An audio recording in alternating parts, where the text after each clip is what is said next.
Well, my self निर्माण चीते। तो आज हम आपका एक नई स्टोरी को लेकर जाएंगे। लोस्ट स्प्रिंग आपको याद होगा, हमने लास्ट टाइम पर पार्ट 1 कंप्लीट किया था। आज पार्ट 2 लेकर जाने वाले हैं, I want to drive a car. यार आपको इतना तो क्लियर होगा कि दोनों कहानियां पॉवर्टी से रिलेट करती हैं, और यहाँ पर बस हम इसी का एक रियल लाइफ एग्जाम्पल देखने वाले हैं मुकेश की कहानी से कि इंडिया में गरीबी किस स्तर पर है। चलेगा, तो करते हैं स्टार्ट। देखिए, अगर बातचीत की जाए तो कहानी को स्टार्ट करने का हमारा अपना एक तरीका रहता है, जहाँ पर कि सबसे पहले हम चैप्टर स्केच को लेकर जाते हैं, फिर कहानी के एक्सप्लेनेशन को लेकर जाते हैं। तो चलिएगा, सबसे पहले मैं आपको एक ओवरव्यू देता हूँ, कहानी के बारे में बताता हूँ। देखिए, ये कहानी फिरोजाबाद की रहेगी, जो कि एक फेमस सिटी है किस चीज़ के लिए, बेंगल मेकिंग के लिए। तो फिरोजाबाद जो कि एक फेमस सिटी है बेंगल मेकिंग के लिए, वहाँ पर एक इंसान होगा, इंसान नहीं कहना गलत होगा, एक बच्चा होगा मुकेश, जिससे बातचीत होगी अनीस की। और अनीस विजिट करेंगे उसके घर पर, और अनीस फिर वो स्टोरी शेयर करेंगे कि पर्टिकुलरली मुकेश जिस कंडीशन में बेंगल मेकिंग का काम करता है, या जो घर उनका है, या जिस तरीके से फिरोजाबाद में मैक्सिमम लोग बेंगल मेकिंग का काम कर रहे हैं। और एक नया केस होगा पॉवर्टी का, जो कि यार वाकई में एक मतलब तुम जनरली जब स्टोरी पढ़ोगे तो रिलेट करोगे कि कितनी बुरी कंडीशंस में कुछ लोग रहते हैं। चलिए, तो स्टार्ट करते हैं। तो मेन एक ही करेक्टर रहेगा इसमें, Mukesh. He is a boy, एक लड़का जो बिलोंग करता है किससे, एक परिवार से, बेंगल मेकिंग की फिरोजाबाद। उसका सपना था कि पर्टिकुलरली वो इस बेंगल मेकिंग के ट्रेडिशन को छोड़कर, मतलब जो परिवार वाला काम है उसको छोड़कर कुछ अलग करे, और वो मोटर मैकेनिक बनना चाहता था। आइएगा, देखेंगे यहाँ पर ना, तुम्हें जानकर बहुत अजीब लगेगा कि मोटर मैकेनिक, ये बच्चा ये भी नहीं जानता कि वो ड्राइवर बनना चाहता है, ना कि मोटर मैकेनिक। अब तुम्हें पता होगा क्या फर्क होता है, वरना तुम में और मुकेश में कोई फर्क नहीं है। तो Mukesh wants to be his own master. तो इन फिरोजाबाद की अगर हम बातचीत करें, तो ऑदर मुकेश से मिलती है, जो इंसिस्ट करता है कि वो अपना खुद का मालिक बनना चाहता है। ही विशेष, तो वो मोटर मैकेनिक बनना चाहता है। जब उसे ऑदर पूछती है, वो straight into looking into his eyes, into her eyes, वो स्ट्रेट उनकी आंखों में देखते हुए क्या बोलता है पर्टिकुलरली, कि वो क्या बनना चाहता है, मोटर मैकेनिक। अनीस कहती है कि तुम जानते हो कार्स के बारे में, जिस पर मुकेश रिप्लाई करता है कि हाँ, सीधा आंखों में देखकर, कि मैं सीख लूंगा कार चलाना। तो ऑदर को लगा कि उसका सपना कैसा है, looms like a mirage amid the dusty streets of the Firozabad. Looms किसको बोलते हैं, ब्लर। मिराज, यार तुम समझते हो कि राजस्थान में होता है ना धोखा, आपको पानी लगता है, कि मतलब जिस जगह पर वो खड़ा है, जितनी गरीबी में वो है, और जो उसका सपना है वो शायद कभी पूरा हो ही नहीं पाएगा, ऐसा ऑदर को लगा। अभी सेकंड फैमिली, वहीं अगर फिरोजाबाद की बातचीत करें, फिरोजाबाद में हर दूसरा परिवार किसमें अपने आप को एंगेज किया हुआ है, बेंगल मेकिंग के काम में। फिरोजाबाद सेंटर है इंडिया का, जहाँ पर कि पर्टिकुलरली ग्लास ब्लोइंग इंडस्ट्री, समझ गए ना, मतलब शीशों का काम होता है। बेंगल, यार तुमने देखी होंगी ना चूड़ियां, तो वो चीज है। Where generation after generation have been involve in the business. मतलब अगर आप देखें तो वहां पर जनरेशन टू जनरेशन, मतलब पिताजी, परदादाजी, फिर उनके परदादाजी, बेटे, सब शुरुआत से क्या काम करते आ रहे हैं, बेंगल मेकिंग। अब यहाँ पर ना ध्यान से देखिएगा कि अब दिक्कत की बात क्या है। अब काम कोई छोटा बड़ा नहीं होता, लेकिन दिक्कत ये है कि जिस तरीके से बेंगल मेकिंग बनाई जाती है ना, वो तरीका बहुत गलत है। और वही तरीका हम देखने वाले कि क्या है, बहुत छोटे से कमरे में अंधेरे, जहाँ पर प्रॉपर वेंटिलेशन भी नहीं है, वहां पर छोटे छोटे बच्चे काम करते हैं। और इन्हें नहीं पता कि इन फ्यूचर ये अपनी आई साइट खो देने वाले हैं। क्यों? एक तो आप अंधेरे में, आंखों पर जोर काफी पड़ेगा, भट्टी की रोशनी बहुत तेज आएगी। अभी तुमने देखा भी होगा, जब स्लाइड चेंज हुई तो काफी डार्क हुआ होगा तुम्हारा पर्टिकुलरली मोबाइल की स्क्रीन, तो वहां पर एकदम से ब्राइटनेस जैसी आती है, आंखों पे जोर पड़ता है। इसके अलावा पर्टिकुलरली ये जो शीशा है चूड़ियों का, वो इनकी आंखों में घुस जाता है। तो मल्टीपल इश्यूज है जो कि हम डिस्कस करेंगे। चलिए, तो मेंशन द हजार्ड्स, समझते हैं कि यार ग्लास बेंगल के काम करने में क्या दिक्कतें हैं। तो जो पीपल है फिरोजाबाद के, वो नहीं जानते कि जो बच्चों को उन्होंने काम पर लगाया हुआ है वो इलीगल है, वो लीगल नहीं है बिल्कुल भी, वो भी एक भट्टी के काम पर। क्योंकि आप जो बच्चे 16 साल से कम उम्र के होते हैं, उनको किसी भी तरीके से ऐसे काम में नहीं लगा सकते जो कि हजार्डियस हो। डिग्गी छोटे से कमरे में, जहाँ पर कि ना एयर है ना लाइट है, और जहाँ पर ऑलमोस्ट 20,000 बच्चे काम करते हैं गर्म भट्टियों पर, दिन रात। और आने वाले समय में अपनी आई साइट, और पर्टिकुलरली कुछ बच्चे तो खो भी चुके होते हैं, मतलब मैक्सिमम टू मैक्सिमम 20-22 साल तक पहुंचकर इनकी से जो इनकी देखने की क्षमता है वो चली जाती है। Another encounter with poverty. अब यहाँ से पूरी मेन कहानी स्टार्ट होगी कि मुकेश से जब ऑदर मिलेंगे, जब वो बातचीत करेंगे, तो उनको एक नई कहानी पता चलेगी गरीबी की। मुकेश प्राउडली अनाउंसेस, तो मुकेश जब बातचीत होती है तो मुकेश गर्व से बोलता है, यार मेरा घर तो अभी रिबिल्ट हुआ है, मतलब रिबिल्ट समझ तो, रेनोवेट हुआ है। और वो ऑदर को अपने घर लेकर जाता है। दे वॉक डाउन, जब वो जाते हैं तो जैसे पर्टिकुलरली ऑदर जब उनके घर जा रही होती है, तो रास्ते में चोक्ड लेन्स, मतलब समझ गए, नालियां बंद पड़ी होती है, गार्बेज भरा होता है, और बहुत छोटे छोटे घर थे, गंदे गंदे इन द सेंस, मतलब कूड़ा वगैरह पड़ा हुआ था। विद क्रमलिंग, क्रमलिंग मतलब जो दीवारों पे से प्लास्टर था वो झड़ चुका था। वॉबली मतलब दरवाजे चू चू कर रहे थे।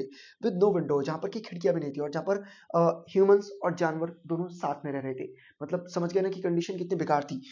Then they enter in the half built shack, फिर वो एक घर में घुसते हैं जो आधा बना हुआ था, जिसकी जो छत थी, ठेस मतलब एक डेड ग्रास, ग्रास समझते ना, जो छत थी पर्टिकुलरली उसको किससे ढका हुआ था, ग्रास से। Where the frail young women, जहाँ पर एक कमजोर यंग वुमेन कुछ बना रही थी meal. Sizzling spinach leaves on the firewood, मतलब समझ गए, पालक की सब्जी बन रही थी।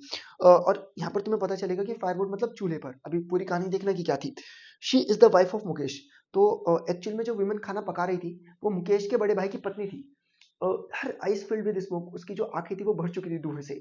व्हेन शी स्माइल, जब वो हंसती है, दो जब मतलब ऑदर ने उसको हंसते हुए देखा तो not much older in years, मतलब बहुत बड़ी नहीं थी। शी हैज द रिस्पेक्ट, लेकिन मतलब बहुत कम उम्र में उस लड़की की शादी हो गई थी और उसने एक टाइटल कौन कर लिया था, बहू। और वो पूरे घर में तीन आदमियों, तीन मर्दों को संभाल रही थी, मतलब खाना वगैरह बना रही थी। शी विल सरफेस, और जैसे मुकेश के फादर एंटर होती है तो वो जैसे ट्रेडिशन चलता है ना, औरत अपना चेहरा छुपा लेती है, तो वो अपना चेहरा छुपा लेती है। पुअर बंगाल मेकर, मतलब तुम जनरल अगर रिलेट करो तो पॉवर्टी बता रखी है कि कितनी बुरी कंडीशन में, आंखों में धुआं भरा हुआ है, चूल्हे पर वो खाना पका रही है, घर में किसी भी तरीके से वेंटिलेशन नहीं है कि धुआं बाहर निकल सके। तो गरीबी को डिपिक्ट करने की कोशिश की गई है कि गरीबी कितनी ज्यादा है। अब मैं बता क्यों रहा हूँ तुम्हें एक्स्ट्रा चीजें, तो यार कई बार ना वैल्यू बेस्ड क्वेश्चन बन जाता है। तो जब तुमने चीजें सुनी होंगी तो तुम हो सकता है कि बनाकर लिख दो, इसलिए मैं तुम्हें एक्स्ट्रा चीजें बताते चल रहा हूँ। Condition of Mukesh father. अब देखते हैं कि यार मुकेश फादर ने अपने जीवन भर में क्या किया। तो मुकेश फादर एज टोल्ड, तो मुकेश के फादर ने पूरे जीवन भर मेहनत किया। पहले टेलर की तरीके से काम करते थे, फिर इन बाद में वो बैंगल मेकिंग के काम में आ गए। हालांकि अभी भी वो गरीब थे, वो जीवन में सिर्फ अपनी एक चीज कर पाए, अपने घर को रेनोवेट। वो रेनोवेशन जो कि तुमने देखा, जिसके घर पर छत भी नहीं थी, और वो अपने बच्चों को कभी स्कूल भी नहीं भेज पाए। ऑल ही कुड मैनेज, बस वो अगर कुछ अपने बच्चों को सिखा पाए तो वो काम जो कि वो खुद किया करते थे, क्या, बेंगल्स को बनाना। अब जैसे कि यहाँ पर कहा भी हुआ है, द गॉड गिवन लिनेज। यार लिनेज बोलते हैं किस्मत को, डेस्टिनी। तो दादी का मानना भी था कि क्या कभी हमारी किस्मत बदलेगी, तो क्वेश्चन बन जाता है, अब देखिएगा क्या है। देखो यार, ये मैंने मेन वर्ड्स क्यों लगाए हैं तो ध्यान से देखिएगा कि पर्टिकुलरली कई बार क्या होगा कि आपको कोई क्वेश्चन दिया जाएगा, तो क्वेश्चन आपको हो सकता है कि समझना है। अगर उस क्वेश्चन में आपको ये मेन वर्ड दिख जाए तो मैक्सिमम केसेस में कंटेंट यही जाएगा। और कुछ बच्चे मेरे से पूछ रहे थे कि क्या आंसर को पॉइंट्स में लिखते हैं कि पैराग्राफ। देखिए इंग्लिश में पॉइंट्स में आंसर नहीं जाता, पैराग्राफ में जाता है। फिर मैंने स्लाइड्स में पॉइंट्स में क्यों लिखा है, तो रीजन आपको क्लियर हुआ है, just a way of presentation, ताकि आपको चीजें जल्दी समझ में आ जाए और आपको याद करने में इजी रहे। चलिएगा तो स्टोरी पे वापस की ओर लौटते हैं। तो जो मुकेश की दादी माँ थी, उन्होंने देखा था कि उनका जो पति था वो ब्लाइंड हो गया था, पर्टिकुलरली किसको पॉलिश करते करते, ग्लास बैंगल्स को। उनका मानना था कि डेस्टिनी थी, मतलब भगवान की ऐसी ही इच्छा थी। और उन्हें शक था कि क्या कभी ये जो हमारी किस्मत है, जो रीत चलती आ रही है, लिनेज मतलब रीत या डेस्टिनी, क्या कभी वो टूट पाएगी। शी इम्प्लॉयज, वो जानती है कि उनका जो जन्म हुआ वो एक बेंगल मेकर के परिवार में हुआ। उन्होंने अपने जीवन में आज तक कुछ नहीं देखा, सिर्फ रंग बिरंगी चूड़ियों के सिवाय। हाउ मुकेश एटीट्यूड, यार ध्यान से देखना, जो मुकेश का एटीट्यूड था वो अपने परिवार से काफी अलग था। क्यों? क्योंकि एक्चुअली में क्या होता है कि जब आपका बुरा समय चल रहा होता है ना, जब आपके पास कुछ नहीं होता, उस समय आपका अपने ऊपर बिलीफ होना कि आप वो चीज कर सकते हो, वो काबिलियत मुकेश में है। तो चलिएगा देखते हैं क्या है। तो Mukesh attitude to his situation is different from that of his family, because he is determined to become a car mechanic. तो जो मुकेश का एटीट्यूड था वो काफी डिफरेंट था अपने परिवार से। उसने ठाना हुआ था कि पर्टिकुलरली उसको क्या बनना है, कार मैकेनिक। हिज फादर, जो उसके पिताजी थे, a bangle maker, couldn't do anything for his family except teach them the art of bangle makings. जैसे कि मैं बता चुका हूँ, जो पिताजी थे मुकेश के, वो ज्यादा कुछ नहीं कर पाए थे, बस वो अपने बच्चों को बैंगल बनाना सिखा पाए थे। His grand mother accept her husband, और उसकी जो दादी माँ थी उसने एक्सेप्ट कर लिया था कि उनके पति अंधे हो चुके हैं, कर्म है, उनकी डेस्टिनी ही ऐसी है। शी बिलीव्स, उनका मानना था दैट दे कैन नॉट, मतलब दादी को ऐसा लगता था कि ये कभी डेस्टिनी खत्म ही नहीं हो गई। मतलब सब आशा खो चुके थे, सिर्फ घर में एक इंसान को आशा थी कि वो कुछ अलग कर सकता है, वो मुकेश। और वो इस चीज को क्या बनाता है, डिफरेंट। एक अनदर केस वो बताएंगे पॉवर्टी का, मतलब अब मुकेश से हटकर एक केस होगा जो कि मेंशन था, तो ध्यान से देखिएगा। डार्क इंस्ट्रूमेंट्स, तो बताती हैं कि फ्लिकरिंग, फ्लिकरिंग समझ गए ना, पीछे तुम देख सकते हो कि जब लैंप्स की लाइट फ्लिकर करती है, कि फ्लिकरिंग ऑयल लैंप्स पे जो बॉयज और गर्ल्स हैं, वो फादर और मदर बैठकर पर्टिकुलरली क्या करती है, कलर्ड ग्लासेस, यार आपने बेंगल बनाया तो बेंगल को ऐसे करके जोड़ना पड़ता है, तो वेल्ड करने का काम करती हैं। देयर आइज, उनकी आइज एडजस्ट हो चुकी हैं डार्क में, मतलब वो पूरे दिन अंधेरे में काम करती हैं, तो आपके बॉल के अंदर, मतलब आपको पता है ना, आई बॉल के जो अंदर जो आइरिस होता है ऑटोमेटिकली एडजस्ट हो जाता है, तो वो चीज है। They often and up losing their eyesight, मतलब कई तो ऐसे बच्चे होंगे जो जवान होने से पहले अपनी आंखों की देखने की शक्ति खो देंगे। The other notice, other notice करती है, वहां पर एक यंग गर्ल सविता बैठी थी। ड्रे मतलब होता है यार, होता है ना, कई बार आपकी शर्ट बहुत पुरानी हो चुकी है, उसका रंग उतर चुका है, तो उसको बोलते हैं अगली, बेकार। एक बेकार सी पिंक ड्रेस पहनी हुई थी, सिटिंग बिसाइड, जो एक एल्डरली, मतलब एक अच्छी महिला के बराबर में बैठी हुई थी। अच्छी इन द सेंस कहना चाह रहा हूँ, जो बूढ़ी महिला थी, उम्र हो चुकी थी अच्छी खासी, तो एक बूढ़ी महिला के बराबर में बैठी हुई थी और मदद कर रही थी बेंगल्स बनाने में। और उसके हैंड्स मशीन की तरह मूव कर रहे थे। कई बार होता है ना कि आप किसी काम को रेगुलरली करते हैं तो ऑटोमेटिकली आप परफेक्ट हो जाते हैं, वो चीज। अनीस वंडर, अनीस चौंक जाती है इस चीज को देखकर कि क्या इसे पता भी है, सेंसिटिव मतलब पवित्रता, कि जो यंग वुमेन एक बूढ़ी महिला के बराबर में बैठकर चूड़ियां बना रही हैं, कि चूड़ियां भारत में, इंडिया में, हिंदू में कितनी ज्यादा पवित्र मानी जाती हैं, पवित्रता से रिलेट करती हैं, औरत का सुहाग होती है, वो चीज यहाँ पर कहा हुआ है। ठीक, चलो। The sad irony will suddenly down upon her, इसको पता भी नहीं चलेगा, अचानक से इस लड़की की भी शादी कर दी जाएगी बहुत कम उम्र में। और ये दुख की बात पता है क्यों है, क्योंकि बहुत कम उम्र में उस औरत के ऊपर बहुत ज्यादा रिस्पॉन्सिबिलिटीज आ जाएंगी, तो दिक्कत इसलिए है। शी विल बिकम, वो एक दिन दुल्हन बन जाएगी, जैसे कि ये बूढ़ी महिला है जो उसके बराबर में बैठी हुई है। In a voice drained of joy the old lady tells, तो जो बूढ़ी महिला थी उसकी आवाज में मतलब होता है ना कि कई बार मैं काफी एक्साइटेड होता हूँ, काफी एक्साइटमेंट से पढ़ा रहा हूँ और कई बार तुम थक आ रहे होते हो इस तरीके से, तो उस महिला की आवाज से सारा जो है खत्म हो चुका था। और that she has not enjoyed, वो कहती है कि मैं एक शेर भर का खाना भी मिलता नहीं मिलता यार। शेर पर्टिकुलरली एक मेजरिंग यूनिट होती है, गांव में यूज की जाती है। तो मतलब इतनी मेहनत इतना काम करने के बावजूद भी वो एक वक्त का कभी खाना अफोर्ड नहीं कर सकते, इतनी ज्यादा पॉवर्टी है। और वन मोर आयरनी, एक आयरनी और देखना, मतलब if Mukesh father has achieve, मतलब यहाँ पर एक चीज और कह रखी है कहानी में कि जो मुकेश के फादर ने अचीव किया ना घर को रेनोवेट करना, आधे लोग तो वो भी नहीं कर पाते। तो आयरनी समझते हैं स्ट्रेंजर ह्यूमरस, तो वो चीज बहुत अजीब है कि one wonders if Mukesh father has achieve what many have failed to achieve in their lifetime. कुछ लोग तो ऐसे जो लाइफ में कुछ नहीं अचीव कर पाए, हालांकि मुकेश के फादर ने कम से कम घर तो बनाया ही है जरूर, उनके सर पर छत तो है। The cry the cry of not having money be heard in every house hold of Firozabad, मतलब फिरोजाबाद में ऐसा कहा हुआ है कि आप हर दूसरे घर में सुन सकते हैं गरीबी के किस्से, इतनी ज्यादा गरीबी वहां पर है। नथिंग हैज चेंज, सालों से कुछ नहीं बदला, सिर्फ हार्डशिप, सिर्फ मेहनत। और जो मेहनत थी उसने सारे सपने और सारे ड्रीम्स को क्या कर दिया, खत्म। यार जनरल होता है कि कई बार जब हम बहुत ज्यादा मेहनत कर रहे होते हैं और कई बार फेल हो जाते हैं, तो ऑटोमेटिकली जो हमारे अंदर एक आशा थी वो खो जाती है, और वो इनके साथ हुआ। इन्हें नहीं लगता कि शायद कुछ बदलेगा, they not a part of growing up. देखो यहाँ पर एक्चुअली में क्या होता है, मैं बताता हूँ क्वेश्चन को पढ़ाने से पहले कि एक्चुअली में क्या है कि अगर आप रिलेट करने की कोशिश करें तो जहां से मुकेश बिलोंग करता है, मेहनत तो ये लोग कर रहे हैं, सामान तो चूड़ी तो अच्छी खासी बिकती है, तो प्रॉफिट इनको होना चाहिए। तो सारा पैसा जो मिडल मैन हो गए या जो मनी लेंडर्स हो गए जिनसे ब्याज पर इन्होंने पैसा लिया वो ले जाते हैं। तो जब अनीस बातचीत करते हुए पूछेंगे, जो कि ऑदर है, कि तुम लोग कॉपरेटिव मतलब ग्रुप क्यों नहीं बना लेते, तो फिर देखो उस पर वो क्या रिप्लाई करता है। तो ऑदर से पूछते हैं कि यार तुम अपने आप को ऑर्गेनाइज क्यों नहीं करते जब तुम्हें सब लोग एक्सप्लॉइट कर रहे हैं। तो उनको एक हॉरिफिक, एक बहुत डरावना सच पता चलता है। वो बताते हैं कि अगर हम ऑर्गेनाइज करेंगे तो हमें जेल में लेकर जाया जाएगा, मारा जाएगा कि हमने कुछ इलीगल किया। और कहता है कि हम में से कोई लीडर भी नहीं है। ऑदर फाइंड्स, ऑदर को ना दो अजीब सी दुनिया दिखती है फिरोजाबाद में, एक जो गरीबी के जाल में फंसी हुई है, दूसरी stigma of caste. Stigma of caste समझ गए, जैसे आप देखते हैं वर्मा है तो सुना होंगे कि कास्ट सिस्टम चलता है कि ये फिरोजाबाद के लोग पर्टिकुलरली पर्टिकुलर कास्ट के चूड़ी बनाने का ही काम करेंगे और कुछ काम नहीं करेंगे। और एक दूसरी विशियस साइकिल, विशियस साइकिल मतलब बहुत बेकार साइकिल, जहां पर किनको एक्सप्लॉइट किया जा रहा है, साहूकार मतलब मनी लेंडर्स के द्वारा, मिडल मैन के द्वारा, पॉलिटिशियंस के द्वारा, और लॉ मेकर्स के द्वारा, पुलिसमैन के द्वारा, ब्यूरोक्रेट्स मतलब जो पेपर वर्क वगैरह संभालते हैं। मतलब वही चीज यार यहाँ पर बताने की कोशिश की गई है कि जितने भी लॉज हैं वो रिच के फेवर में है, गरीब के फेवर में एक्चुअल में कुछ भी नहीं है। बस गरीब को क्या किया जाता है, एक्सप्लॉइट। और they have created such a burden that a child accept, मतलब इन्होंने इतना ज्यादा बर्डन बना दिया गरीबों के ऊपर कि चाइल्ड एक्सेप्ट कर लेता है कि जो उसके फादर कर रहे हैं वो इसको करना है। वो कभी सोचते नहीं कि हम क्या करेंगे, और वो कभी इस पॉवर्टी की जाल से निकलने के बारे में नहीं सोचते। आ रे ऑफ होप। लेकिन यहाँ पर ऑदर को ना बहुत खुशी होती है जानकर के मुकेश ने तो चलो कम से कम कुछ अलग सोचा। तो other is filled with Joy when she finds, तो ऑदर बड़ी बड़ी खुश होती है जब उन्हें पता चलता है कि मुकेश ने कुछ डिफरेंटली सोचा। द बॉय, इस लड़के के अंदर आशा है, सपने हैं, और ये लड़का पर्टिकुलरली मोटर मैकेनिक बनना चाहता है, और उसके आंख में ना एक होता है डिटर्मिनेशन। आपको जो चीज करनी है वो आपके आंख से झलक जाती है, कॉन्फिडेंस है। ही इज विलिंग, वो पूछती है अनीस मुकेश से कि क्या क्या तुमने कभी प्लेन उड़ाने की नहीं सोची, इससे बड़ा भी तो सोच सकते थे पायलट बनने की।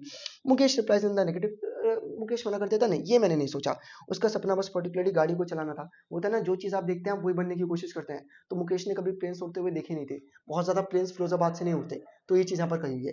बस यार इसी के साथ स्टोरी एंड हो जाती है। बाकी यार one of the most important मैं मानता हूँ कि एक स्टोरी थी जो कि रिलेटेबल तो नहीं कहूंगा, लेकिन एक्चुअली में इंडिया में बहुत सारे पॉवर्टी के किस्से हैं जो कि चलते हैं, और ये रियलिटी है। और पर्टिकुलरली लाख्स ऑफ साइब्स हैं जिनको की मदद की आवश्यकता है। इसलिए ऐसा कहा जाता है व्हाट यू हैव, आपके पास जो भी कुछ है आप उसकी रिस्पेक्ट करें। और अगर आप नहीं करते तो यार तुम बेवकूफ हो जनन। तो अब बोर्ड्स का टाइम चल रहा है तो कंटिन्यूसली फोकस के साथ पढ़ते रहना, ज्यादा डिस्ट्रैक्ट मत होना। जो रिसोर्सेज तुम्हारे पास है उनका यूज करो और अच्छे मार्क्स को स्कोर करो। चलो यार एक बार फटाफट से पीवाईक्यूज की तरफ चलते हैं और देखते चलते हैं कि पर्टिकुलरली पीवाईक्यूज में क्या कहा हुआ है। देखिए क्वेश्चन बने हुए हैं सिंपल पेपर में, तो मैं बताते चल रहा हूँ, सुनते चलेगा। Identify an instance of hope और रेजिलेंस। रेजिलेंस क्या होती है ना, आपके साथ कुछ गलत हो रहा है, आप मुश्किल में, लेकिन आप हार नहीं मान रहे, तो उस शब्द उस चीज के लिए आप रेजिलियंस यूज करते हैं। तो कुछ एग्जांपल्स बताइए होप और रेजिलियंस के लोएस्ट स्प्रिंग में, जो कि आपने एनालाइज किया हो। तो बता दीजिएगा कि जो साहिब था वो कूड़े बीनने का काम किया करता था, हालांकि उसके अंदर एक आशा थी कि कभी ना कभी तो कूड़े से कुछ अच्छा मिलेगा, तो ये भी एक रेजिलेंस हो गया। उसके बाद पर्टिकुलरली आप मुकेश की कहानी बता सकते हैं कि मुकेश ने भी कभी हार नहीं माना। मुकेश के अंदर भी एक सपना, एक आग थी कि वो पर्टिकुलरली कहीं ना कहीं किस चीज को अचीव करेगा, मोटर मैकेनिक के ड्रीम को, तो वो चीज चलेगा। फिर यहाँ पर एक क्वेश्चन एक्सट्रैक्ट बेस्ड था, जैसा कि मैं आपको बता चुका हूँ कि दोनों पार्ट्स में से या तो आपका एक क्वेश्चन बनना है 2 मार्क्स में, या एक एक्सट्रैक्ट बनना है 6 मार्क्स में। तो एक्सट्रैक्ट 6 मार्क्स में बना हुआ है। अब एक्सट्रैक्ट में पर्टिकुलरली मैं बता देता हूँ, unaware of the what is name represents, तो साहिब से है। आपको याद होगा ना, मैंने साहिब आलम के बारे में बताया था, अगर आपने पार्ट 1 इसका रेफर किया है तो वहां से बना है। तो what is the writer purpose in allowing the boys to speak for themselves. तो यहाँ पर एक क्वेश्चन है कि जो ऑदर थी उन्होंने ऑथर ने इस कहानी को लिखा तो उन्होंने डायलॉग की फॉर्म में क्यों लिखा, मतलब उन्होंने अपनी बात बताई फिर साहिब की बात बताई ताकि वो रियलिटी को डिपिक्ट कर सके, रियलिटी में बता सके कि क्या है, क्योंकि यार जिस पर बीतती है ना वो इस चीज को अपने शब्दों में बयां कर सकता है, तो प्रॉपर तरीके से तुम्हें ट्रुथ पता चल सके और जनन तुम रिलेट कर सको, तुम्हें रियल स्ट्रगल्स पता चल सके, इसलिए स्टोरी को किस फॉर्म में लिखा हुआ है, डायलॉग फॉर्म में। डायलॉग समझ गए ना कि साहिब के भी शब्द, साहिब ने क्या कहा, अनीस ने क्या कहा, उस फॉर्म में। फिर यहाँ पर एक चीज और है, the line is not a lack of money. उन्होंने कहा था ना, पर्टिकुलरली तुम्हें याद होगा जूते की बातचीत हुई थी कि जो जूते वो लोग नहीं पहनते, तो उन्होंने कहा था कि पर्टिकुलरली ये ट्रेडिशन है, ऐसा वो लोग बोलते हैं, प्रथा चलती आ रही है। तो ये क्या है, ये फैक्ट है कि ओपिनियन है या थीम है, यार ये ओपिनियन है, उनका ऐसा विचार था। अब मैं मानता हूँ कि तुम लोग बहुत पढ़ रहे हो, अब मुझे थोड़ी पता है कि तुम पढ़ रहे हो कि क्या कर रहे हो, ऐसा मेरा मानना है, तो उस चीज को बोलते हैं ओपिनियन। फैक्ट जो एक्चुअली में प्रूव्ड होता है, जैसे मैं कहने लग जाता हूँ कि यार इंडिया की पॉपुलेशन 1.2 बिलियन है, वैसे से ज्यादा है 1.4, लेकिन क्या इस चीज को तुम गूगल पर चेक कर सकते हो, तो उनको बोलते हैं फैक्ट, चलेगा। फिर यहाँ पर एक क्वेश्चन आ गया था, रेफरेंस। अब इन्फ्रेंस किसको बोलते हैं, बताता हूँ एक minute. Explain any one possible inference that can be drawn from the line an army of barefoot boys who appear like the morning birds and disappear at noon. Inference मतलब आप किस कंक्लूजन पर पहुंचते हो, आप किस चीज को पता लगाते हो, या फिर इफेक्ट कि एक लाइन दी गई है कि जो एक आर्मी थी बेयरफुट बॉयज की, वो मॉर्निंग में तो अपीयर हो जाया करती थी, नून में डिसअपीयर। तो यहाँ पर बता रखा है कि मॉर्निंग बर्ड से वो क्या सजेस्ट करना चाह रहे हैं, जो बच्चे थे साहिब आलम से, वो काफी लिवली और एनर्जेटिक थे, और जो नून में वो डिसअपीयर हो जाते थे, उससे क्या, किस चीज को बताने की कोशिश कर रहे हैं कि यार उनके ऊपर कुछ रिस्पॉन्सिबिलिटीज थी, मतलब मॉर्निंग में आ जाया करते थे क्योंकि काफी एनर्जेटिक थे, कूड़ा वगैरह बीनने के लिए, और नून में जो उनके ऊपर जिम्मेदारियां थी वो पूरी किया करते थे घर वगैरह की। फिर यहाँ पर एक चीज और थी, identify the line from the text that bears evidence to the fact that the writers association with the boys is not a recent one। यहाँ पर ने ये कहा हुआ है कि जो ऑदर बॉयज से मिली थी वो पहली बार नहीं, इससे पहले भी कई बार मिल चुकी थी, क्योंकि यार उन्होंने कहा था कि मैं बच्चों को पहचानने लगी हूँ, मैं जानती हूँ कि कौन कौन है। तो वही चीज यहाँ पर है कि ओवर द मंथ्स उनको रिकॉग्नाइज हो चुका था, वो जान चुकी थी कौन सा बच्चा क्या है। ठीक, अब यहाँ पर ध्यान से देखिएगा, उनको साहिब का नाम पता चल चुका था, वेल, तो वही चीज है ना कि मान लीजिएगा आप मुझे जानते हैं, मैं आपको जानता हूँ, तो हमारा इंट्रोडक्शन आज से पहले हो चुका है, तो वो चीज है। Based on the context provided in the extract, select the most likely comment that the writer would have made। देखो क्या है क्वेश्चन, आपको समझ नहीं आ रहा तो आराम से रीड करना, ठीक, आप वीडियो को रोकिएगा, क्वेश्चन रीड कीजिएगा, फिर मेरी एक्सप्लेनेशन को सुनिएगा। तो यहाँ पर पर्टिकुलरली ये कहा हुआ है कि ऑथर ने कमेंट पास किया था, किस चीज को लेकर, जूतों को लेकर, याद कीजिएगा पार्ट 1 में किया था आपने। तो उन्हें क्या नहीं करना चाहिए था बॉयज के रक्षण को देखते हुए, तो उन्होंने जब जूतों को देखा, उन्होंने कहा कि तुमने दोनों अलग पेयर ऑफ शूज पहने हुए, जिससे बच्चे ने घबराकर जूते पीछे कर लिए। ये वही चीज हो गई ना कि मान लो कि मैं कैमरे को फेस करने से डरता हूँ, मुझे लगता है कि मैं काफी बेकार दिखता हूँ, और तुम कह देते हो यार यार तेरा रंग काफी काला है, तो तुमने मेरी इनसिक्योरिटीज पर बातचीत की, मैं और डर जाऊंगा। तो ऐसे में आपको इनसिक्योरिटी पर बातचीत ना कर सामने वाले इंसान को मोटिवेट करना चाहिए, तो वही चीज यहाँ है।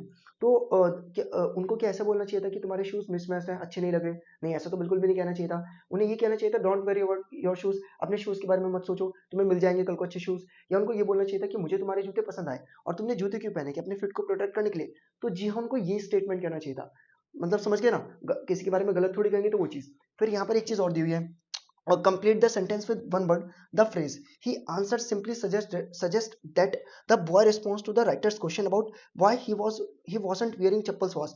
तो जब पर्टिकुलरली उन्होंने पूछा कि बच्चे से तुमने चप्पल क्यों नहीं पहनी, तो बच्चे ने कैसा जवाब दिया था, सीधा, कि हमने इसलिए नहीं पहनी। तो उसे क्या बोलते हैं, स्ट्रेट फॉरवर्ड। तो सिंपल डायरेक्ट स्ट्रेट फॉरवर्ड कुछ भी लिख कर आ सकते हो, ठीक। फिर यहाँ पर आपसे पूछा हुआ है, यार ये ना मुझे एक क्वेश्चन दिखा था पीवाईक्यू में, तो मैंने इंक्लूड कर दिया। पिच देयर टेनेंट्स का मतलब क्या होता है, रिप्रेजेंट्स पॉवर्टी स्ट्रिकन। तो वही चीज कि इस कहानी में आपको किस चीज को दिखाने की कोशिश की गई है, गरीबी को। तो इस लाइन का मतलब ये है। एक क्वेश्चन मैं तुम्हारे लिए छोड़कर जा रहा हूँ पीवाईक्यू से, तुमने पढ़ा है तो मुझे बताना यार, ठीक, कमेंट सेक्शन में इसका आंसर देना। When I sense a flash of it in Mukesh I am cheered. मतलब वो कहती है कि जब मैंने मुकेश के अंदर एक चिंगारी और एक आग देखी, तो मुझे काफी खुश हुई, और मुकेश का एटीट्यूड दूसरों से कैसे डिफरेंट था। तो तुमने अगर स्टोरी समझे तो बता देना। वेल, तो मुझे लगता है कि आपको स्टोरी क्लियर होगी। बाकी स्केड्यूल के अकॉर्डिंगली आपको अगली वीडियो कल को मिल जाएगी। आज के लिए इतना ही करते हैं, that's all for today, thank you very much. बाकी वीडियो पसंद, लाइक कमेंट कर दो यार, शेयर दोस्तों से। और जनरल अगर वीडियो पसंद आ रही है, तुम लास्ट तक रुकते हो, तुम्हारी वैल्यू ऐड लगता है, तुम्हें लगता है वाकई में यार कुछ हो रहा है, तो यार करो कमेंट यार, ताकि मुझे मोटिवेशन मिले। Thank you very much.